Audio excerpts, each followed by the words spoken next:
Hello and welcome to my channel. I hope you enjoy this story. I'm going to try and upload a new story each day. The Forgotten Carnival Masks. Chapter 1: The Auction. Holly Arnold had always been fascinated by the bizarre and the macabre, a peculiar interest that had driven her to become one of the most respected collectors of unusual artifacts in England. Her home on the Isle of Wight was a testament to her obsession, filled with curiosities from all corners of the world, everything from shrunken heads to cursed amulets. But it was at an obscure auction in a dusty corner of London that she found the most intriguing piece of her collection. The masks were hidden away in a plain wooden box, their vibrant colours faded with age, the intricate designs dulled by time. The auctioneer had barely paid them any mind, listing them as a lot of Venetian carnival masks circa 18th century. But the moment Holly laid eyes on them, she knew there was something special about these masks. They seemed to call out to her, as if whispering secrets from a bygone era. She won the auction with little competition, the other bidders uninterested in what appeared to be nothing more than old costume pieces. But Holly felt a thrill as she handed over the money, the masks now hers. They were beautiful in a strange, unsettling way. Each mask depicted a different face, but all shared an air of melancholy that tugged at her heart. As she left the auction house, Holly couldn't shake the feeling that she had just made the most important purchase of her life. Chapter 2: The Discovery. Back at her home on the Isle of Wight, Holly carefully unpacked the masks, laying them out on the large oak table in her study. There were 5 in total, each one unique in its design. The first was a harlequin's mask, painted in a checkerboard pattern of black and white, with a wide, leering grin that sent a shiver down her spine. The second was a delicate, almost feminine mask, its features soft and elegant, yet marred by a deep sadness in its painted eyes. The third mask was grotesque, its features twisted into a permanent sneer, its colors dark and muted. The fourth was a tragic mask, with hollow eyes and a mouth twisted into a silent scream.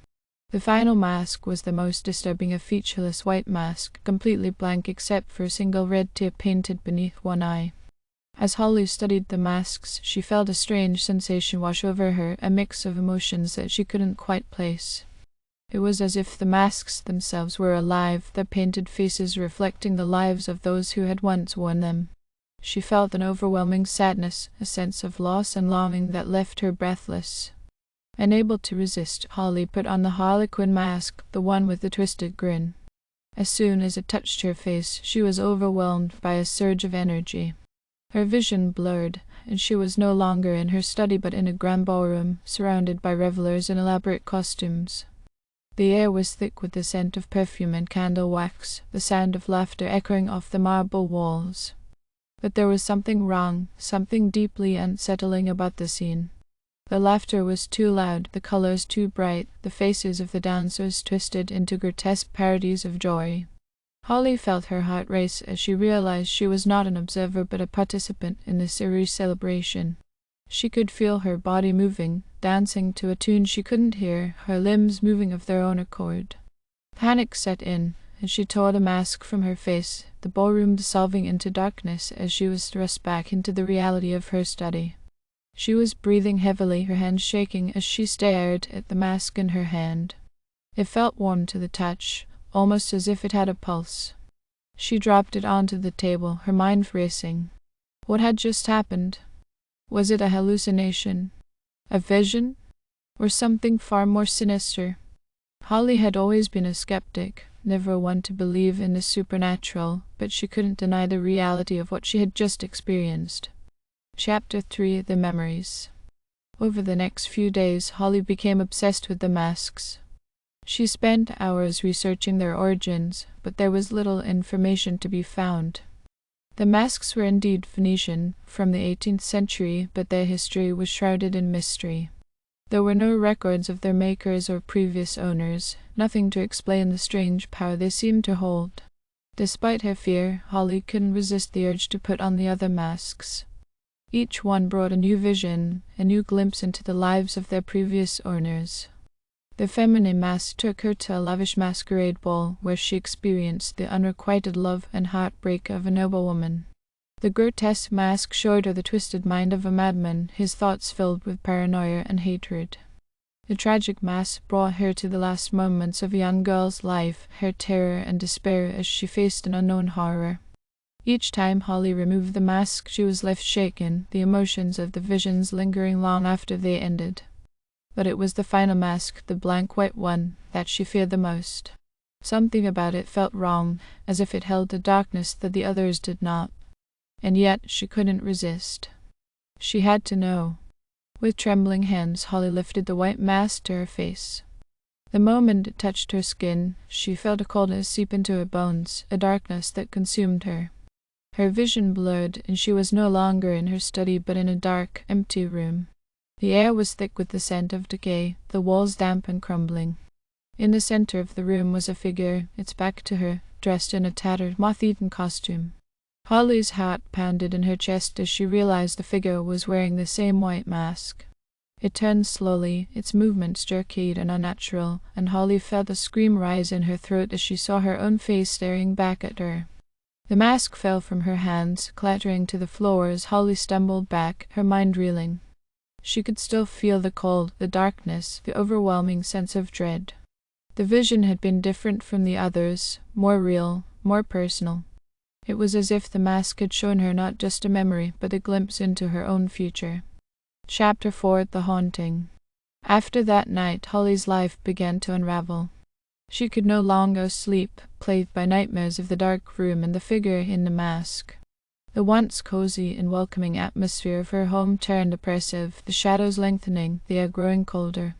She began to hear whispers, faint at first, but growing louder with each passing day.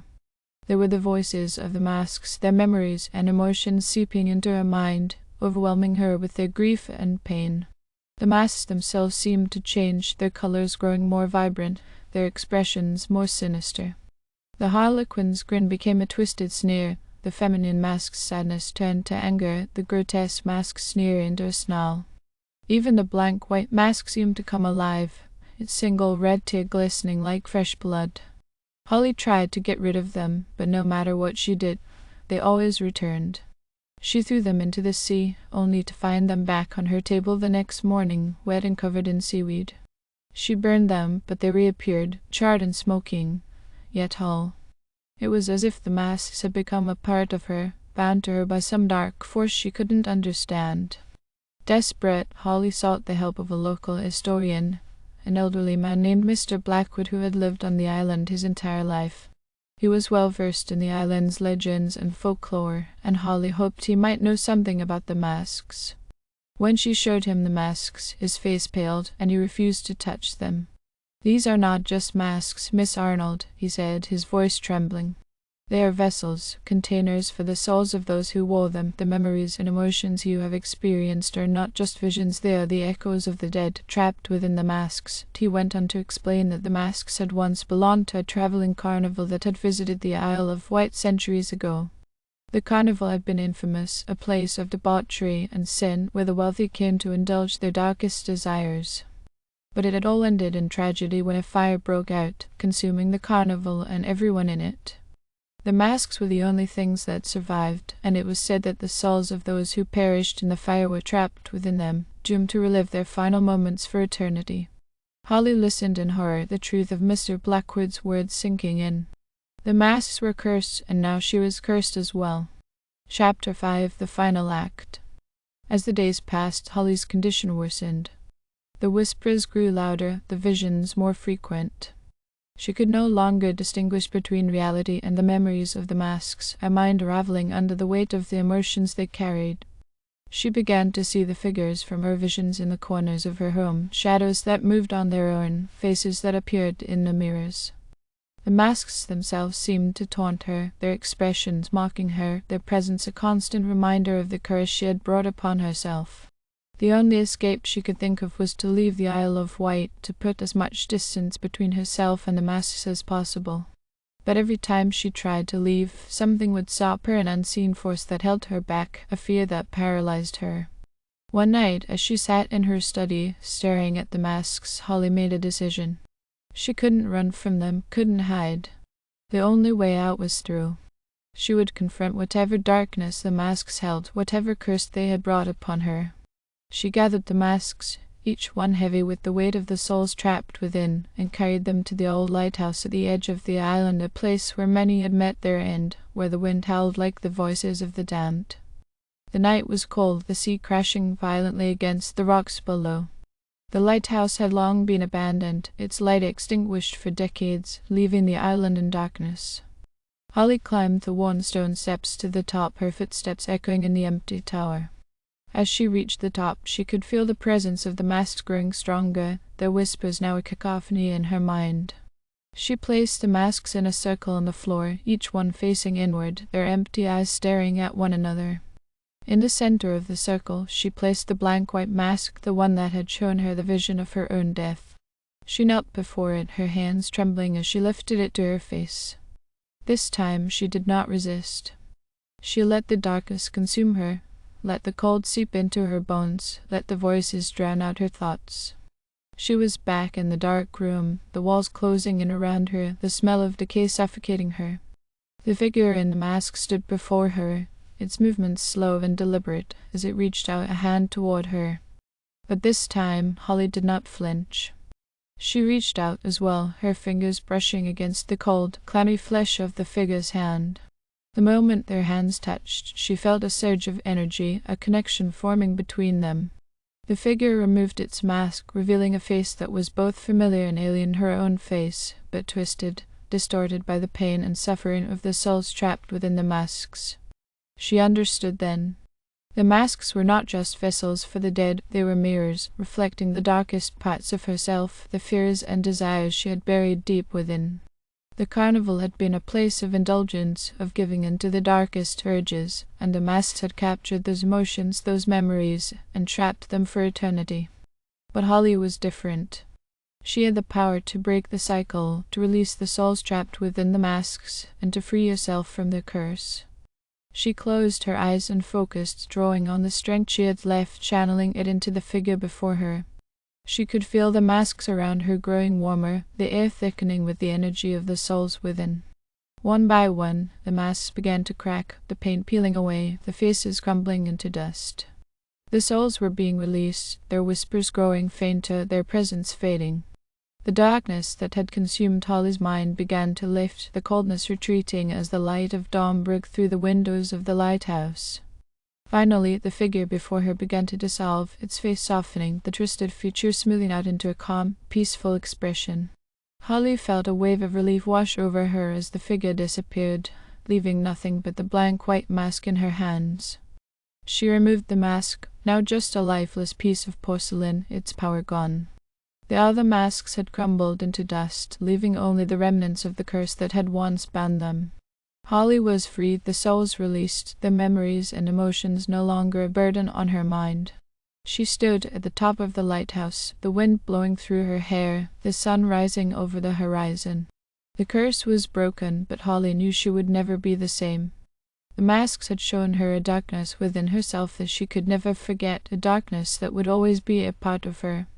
As she left the lighthouse, she glanced back one last time. The masks were gone, but their memory lingered, a reminder of the power they had held and the price she had paid to be free of them. But in her heart, Holly knew she had not escaped unscathed. The darkness of the masks had seeped into her soul, leaving a mark that would never fully heal. And as she walked away from the lighthouse, she couldn't help but wonder if the masks had truly been destroyed, or if they were waiting, somewhere in the shadows, for their next victim to find them. For some curses are never truly broken, they merely lie dormant, waiting for the right moment to rise again. Epilogue: The Return. Years passed, and the story of Holly Arnold and the cursed carnival masks became a local legend on the Isle of Wight.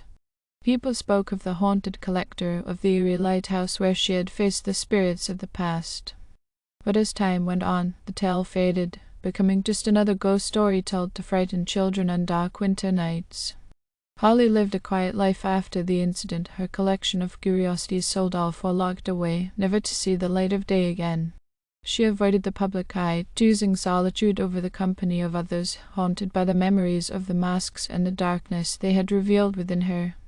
But one cold, stormy night many years later, as Holly sat by the fire in her quiet home, there was a knock at the door.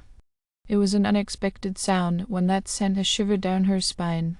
She hadn't had visitors in years, hadn't spoken to anyone outside the island in just as long.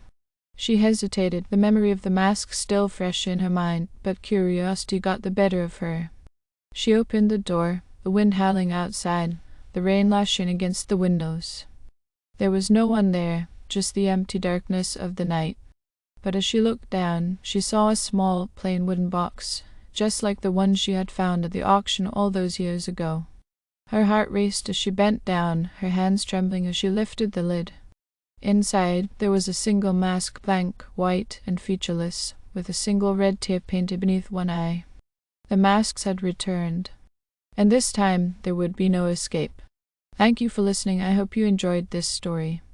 Please don't forget to like, and even better, like and subscribe. Thank you very much, and I hope you have had or have a great day.